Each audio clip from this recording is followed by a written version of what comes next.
예, 여러분 안녕하세요. 자, 오늘도 고3 국어 영역 마더텅 수능 기출 20분 미니 모의고사 24회 2024 수능 대비 고전문학 문제를 한번 같이 공부를 해보도록 하겠습니다.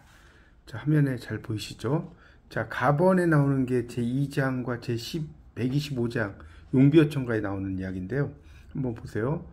뿌리가 깊은 나무는 바람에 아니 밀새. 이 밀새라는 것은 흔들리지 않는다는 거예요. 아니 흔들림으로 이런 정도로 해석됩니다. 아니 밀새. 아니 흔들림으로 이런 정도로 해석되고요. 꽃 좋고 열매 만나니. 꽃이 좋고 열매가 많다는 거죠. 열매는 결실을 의미하는 거고요. 샘이 깊은 물은 가뭄에 아니 그칠새. 가뭄에 그치지 않는다는 거죠. 여기서 이 가뭄이라는 것은 이라든가 바람이라든가 이런 것들 다 뭘 의미할까요? 여기 나오는 이 바람과 가뭄 이런 것들 다 시련을 의미한다고 볼 수 있습니다. 내가 되어서 바다에 간다는 거죠. 천세 전 이건 천년 전이라고 할 수 있습니다. 천년. 이 새는 이제 이어의 뜻이 영어로 말하면 천년 전에 미리 정하신 한강 북녘의 누인계국. 자, 누인계국이라고 하는 건 뭡니까? 쌓을 누자에 어질 인자죠. 10개자에 나라국자죠. 그러니까 어짐을 쌓아서 그 어진 마음을 쌓아서 나라를 세운다는 거죠. 누인계국이죠. 복년이 가없으신 복년은 하늘이 주신 왕조의 운수죠. 이 복자가 점칠복자죠. 해를 점친다 이런 뜻이거든요. 그래서 끝이 없다는 뜻이고요. 성신이 이으셔도 경천 근민하셔야 더욱 굳으시리이다. 자, 성신이라고 하는 것이 이으셔도 성스러운 신령, 훌륭한 임금의 자손, 여기서 이제 그런 뜻이겠죠. 성신이라는 것은 훌륭한 임금의 자손이라고 그렇게 필기해 주세요. 훌륭한 임금의 자손이죠. 그래서 이 성신이 이으셔도 경천근민이에요. 자, 경천근민은 뭡니까? 하늘을 공경하고 백성을 위해서 부지런히 일한다는 뜻이겠죠. 공경할 경자에 부지런할 근자니까 해야지 더욱 굳으시리이다. 임금하. 이 하는 이제 호칭인데요. 좀 높은 사람에게 붙이는 호칭이죠. 아소서, 아십시오 이런 뜻이죠. 낙수의 사냥가 있어 조상만 믿겠습니까? 중국 하나라의 태광왕이 나란 일을 돌보지 않고 낙수라는 곳에 사냥을 하러 갔다가 쫓겨난 일, 거기서 나온 거죠. 그걸 이제 의미하는 겁니다. 그래서 이제 타산지석, 다른 산에 돌이다는 거죠. 우리가 타산지석이라는 게. 타산지석. 이것을 이제 교훈으로 삼으라는 그런 이야기라고 할 수 있겠습니다. 자, 나번은 맹사성의 강호사시가를 이야기를 하고 있습니다. 맹사성은 상당히 유명한 관료이자 문학가였죠. 그래서 맹사성의 이 강호사시가 이거에 영향을 받아서 이제 나중에 조선시대에 뭡니까 윤선도가 바로 어부사시사를 쓰죠. 춘하 추동 봄 여름 가을 겨울에 봄의 열수 여름의 열수 가을의 열수 겨울의 열수 해서 쓴 작품이 바로 그 어부사시사 아니겠습니까? 윤선도의. 자, 그럼 이제 한번 또 작품을 보도록 하겠습니다. 자, 여기 보시면 가번 다음에 나번이죠. 강호의 봄이 드니 미친흥이 절로 난다. 그러니까 강호라고 하는 것은 뭡니까? 강호, 현실과 떨어진 자연을 여기서는 의미한다고 볼 수 있겠죠. 봄이 드니까 미친흥이 절로 나요. 그래서 탕료개변이라고 하는 건 뭡니까? 크릴 탁자에 막걸리 료자예요. 신의 개자에 가변자니까 막걸리를 마시며 노는 시냇가라는 뜻입니다. 이 탁자가 흐릴 탁자에 흐릴 탁자. 우리가 막걸리를 그 뭡니까? 탁주라고 하잖아요. 그렇죠? 금리너. 자, 금리너가 안주다. 이 금리너는 이제 비단금자의 그 물고기 린자인데 싱싱한 물고기라고 여기서는 보시면 됩니다. 이것이 안주다는 거예요. 이 몸이 한가움도 역군은 이셨다. 이 시를 보면 전부 다 역군은 이셨다라는 말이 계속 나옵니다. 여기 나오고 여기도 나오고 역군은 이셨다라는 말은 또한 임금의 은혜다는 뜻이죠. 여기도 나오죠. 또한 임금임의 은혜다. 뭐 이런 정도의 뜻이 되겠죠. 그래서 이제 보면 이제 이 위에 있는 거 이건 봄이죠. 여기 지금 봄이 들었다는 봄 나오죠. 여름 나왔죠. 가을 나왔죠. 겨울 나왔죠. 그러니까 이 추나 추동이 다 나오는 거죠. 추나 추동. 봄, 여름, 가을, 겨울. 그래서 이 사계절이 다 나온다고 볼 수가 있겠죠. 자, 강호의 여름이더니 초당, 이 초가집이죠. 일이 없어요. 유신한, 믿을 만한, 그렇죠. 믿을 만한, 믿음직한 강파, 강의 물결은 보내나니, 보내는 것이 란 뜻이죠. 보내는 것이 바랍니다. 이 몸이 서늘함도 역군이셨다. 그러니까 이 몸이 시원하게 지내는 것도, 내가 시원하게 지내는 것도 임금님의 은혜다. 강호의 가을이더니 고기마다 살쪘죠. 소정, 작은 배에 금을 실어 흘리띄어 던져뒀다는 거죠. 작은 배를 말합니다.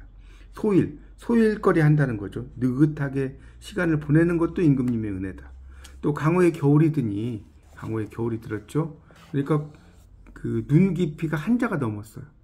삿갓을 비껴 쓰고, 이 비끼는 이제 약간 비껴 쓴다는 거죠. 누역으로 옷을 삼아. 누역은 지프로 만든 비옷이라고 볼 수 있습니다. 지프로 만든 비옷이죠. 자, 이것을 옷을 삼아서 이 몸이 춥지 아니한 것도 임금님의 은혜다. 이런 뜻입니다. 그럼 이제 문제를 보면요. 자, 거기 문제가 나오죠. 10번 문제를 바로 보도록 하겠습니다. 자, 가에 대한 설명으로 적절하지 않는 거죠. 지금 가가 용비어천가를 이야기하는 건데, 자, 적절하지 않은 것은 뭐냐는 것이 10번 문제입니다. 자, 답은 일단 5번이에요. 자, 1번은 2장에서는 유사한 자연의 이치가 내포된 두 사례를 나란히 배열했죠. 지금 뿌리 깊은 나무와 샘이 깊은 물, 이 유사한 자연의 이치잖아요. 이게 아니 밀세 흔들리지 않고 그치지 않는다고 했지 않습니까? 맞죠? 자, 125장의 생에 따라 종결어미를 달리하고 있다. 자, 125장을 보면 여기 지금 뭡니까? 없으시니라고 썼다가 믿겠습니까? 라고 썼잖아요. 그러니까 이 종결어미가 달라졌죠. 존칭을 썼다가 또 존칭이 아닌 것을 썼다가 그런 달라졌다고 볼 수 있겠고요. 제 2장과 달리 125장은 전원의 수신자를 명시하고 있다. 자, 이건 맞죠? 말을 듣는 사람을 분명히 드러내고 있다는 거예요. 이 전원의 수신자라는 거는 말을 듣는 사람이에요. 이 말을 듣는 사람. 이 말을 듣는 사람을 분명히 드러내고 있죠. 자, 어디에서 이제 볼 수가 있습니까? 여기 보면 이제 임금아 아소서라고 나왔지 않습니까? 임금이시여 아십시오라는 나오죠. 자, 125장과 달리 2장은 한자어를 배제하고 순 우리말에 어감을 살리고 있다. 맞죠? 뿌리 깊은 나무, 샘이 깊은 물, 순 우리말이잖아요. 전부 다. 그래서 정답 5번인데 2장과 125장 모두 자연현상과 인간의 삶을 대조적으로 보여주고 있다라고 그러는데 2장은 뿌리 깊은 나무와 샘이 깊은 물, 자연현상과 인간의 삶이죠. 이런 것을 이야기를 하고 있죠. 그런데 이제 그러니까 2장은 나무와 물의 자연현상을 세상사에 빗대어서 이제 기초가 튼튼한 나라가 오래가기를 이야기하는 거죠. 그렇죠? 자연현상은 나타나지만 인간의 삶과 대조하는 내용이 나타나 있지 않다라고 할 수 있습니다. 그다음 125장은 나라를 세우고 백성을 보살피는 왕, 그렇죠? 왕에 대한 올바른 자세, 인간의 삶에 대한 교훈적 태도죠. 이것도 자연현상과 대조하는 내용이 나타나 있지 않다라고 할 수 있습니다. 자, 11번 문제를 이제 보면요. 보기는 나의 글쓴이가 창작을 위해 세운 계획을 가상적으로 구성한 것이다. 일수에서 사수에 공통적으로 반영된 것만을 있는 그대로 골라라라고 했지 않습니까? 여기에서는 정답은 뭡니까? 2번이죠. 자, 일단 기획번을 보면 각수 초장의 전반부에는 계절적 배경을 제시하며 시상의 단서를 드러내야겠군 라고 났죠. 그거 맞죠? 지금 나의 글쓴이, 나가 지금 뭡니까? 여러분 공부하셨던 그 맹사성의 강호 사시가잖아요. 그러니까 당연히 계절적 배경, 봄, 여름, 가을, 겨울이 쭉 나온다고 그랬죠. 자, 그러니까 이거 맞는 거죠. 기획번 맞습니다. 자, 니은번을 보니까, 니은번을 보세요. 각수의 초장의 후반부의 내면적 감흥을 구체적 사물을 통해 표현해야겠군라고 놨죠. 이렇게 놨는데 이런 것은 제2수와 제4수에만 나오죠. 제2수와 제4수에 이런 게 나옵니다. 그래서 제2수, 제4수는 초당이라든가 고기, 눈 이런 구체적 사물을 통해 내면적 감흥을 표현했다고 볼 수 있어요. 그런데 1수는 내면적 감흥을 사물을 통해 표현하지 않고 그냥 미치능이라고 바로 나와버렸죠. 여러분 보시면 1년을 이렇게 보면 미치능이 절로 난다. 이건 직접적이잖아요. 이렇게 쓰면 안 되고요. 여기 이제 그 2수와 그 다음에 그 각수의 후반부에서 내면적 감흥을 구체적 사물을 통해서 표현한다고 그랬는데 일단 첫 번째 내용에서 틀려버렸죠. 내면적 감흥이 직접적으로 드러냈기 때문에 이거는 안 되겠고요. 각수 중장에는 주변의 자연풍광을 묘사해서 내가 즐기고 있다 라는 것을 제시하겠다는 거죠. 자, 이것은 뭡니까? 제1수, 제3수에서 이제 자연 풍광을 묘사해서 즐긴다는 것이 나오죠. 1수에서 3수가 냇가에서 이제 물고기를 안주로 술 마시는 모습, 뭐 바람이 부는 강가, 그 다음에 그물을 던져놓은 배가 떠있는 주변의 자연 풍광. 근데 4수는 자연의 풍광이라기보다는 삭각과 누역을 쓴 그냥 모습만 드러내고 있죠. 한번 다시 보시면, 자, 강호의 겨울이 드니 여기 나오죠.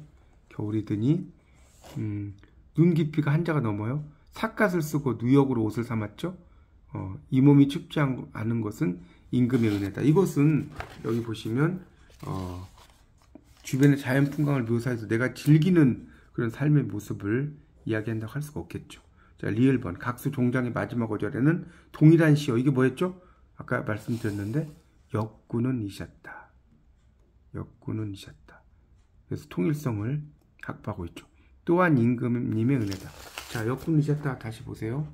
보면 지금 각 연의 1, 2, 3, 4 봄, 여름, 가을, 겨울 전부 역군은 이셨다가 나오고 있습니다. 자, 12번 문제를 보시면요. 자, 보기를 바탕으로 가와나를 감상한 것으로 적절하지 않은 것은 그랬습니다.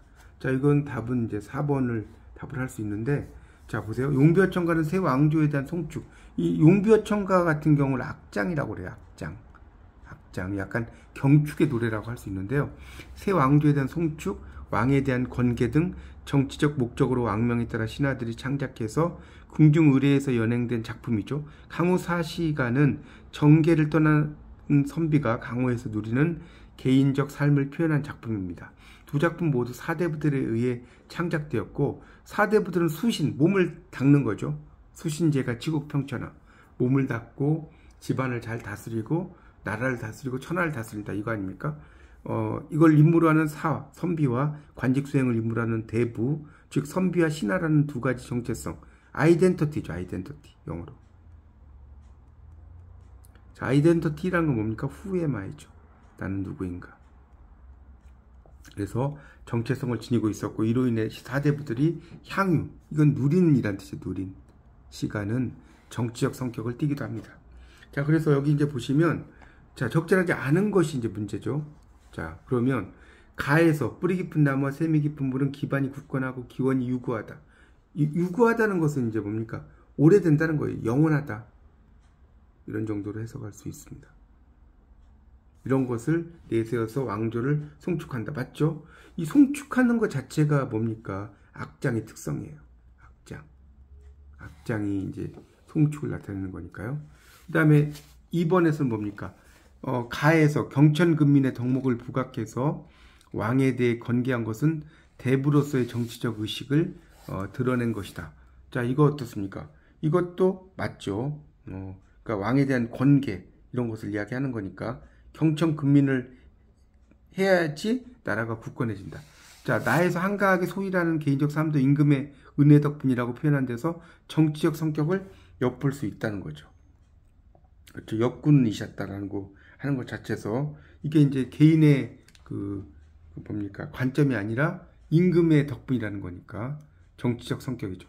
나에서 강파, 바람 등 자연물과 소정, 작은 배, 그물 등의 인공물의 대립은 사와 대부라는 정체성 사이에서 고립하는 모습을 드러내는 게 아니라 고뇌하는 모습이 나타나지 않죠. 이것은 자연물과 소정, 인공물 이런 것을 이야기하고 이게 이제 대립이라고 하는 것도 좀 잘못됐죠.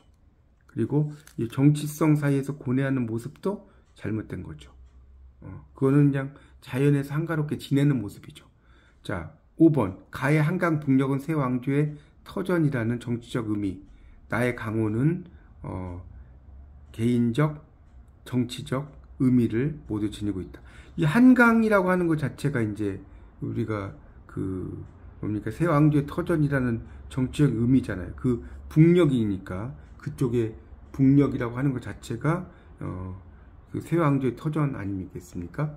지금도 한강의 북녘이 이제 그런 곳을 의미하지 않습니까? 그래서 나의 강호는 개인적 정치적인 의미를 모두 지니고 있다. 그래서 나번은 뭐였습니까? 이 나번의 강호가 여기 지금 쭉 나오죠. 강호라는 것. 강호에 봄이 든다 이런 말 나오지 않습니까? 자, 그런 의미를 보시면 이 나의 이제 그 강호가 이런 것을 지니고 있다고 볼 수 있죠. 그러니까 가의 한강 북녘은 새 왕조인 조선의 터전이다라는 의미고요. 나의 강호는 벼슬에서 물려난 선비가 누리는 삶. 이게 개인적 의미죠. 또 임금님의 은혜에 감사하는 곳. 이것도 이제 정치적인 의미죠. 이렇게 두 가지를 모두 내포할 수 있다라고 이해하시면 될 것 같습니다. 자, 그런 내용으로 이 의미를 보시면 되겠습니다. 네, 지금까지 이제 이야기해 드린 것이 수능에서 나왔던 문제들이에요.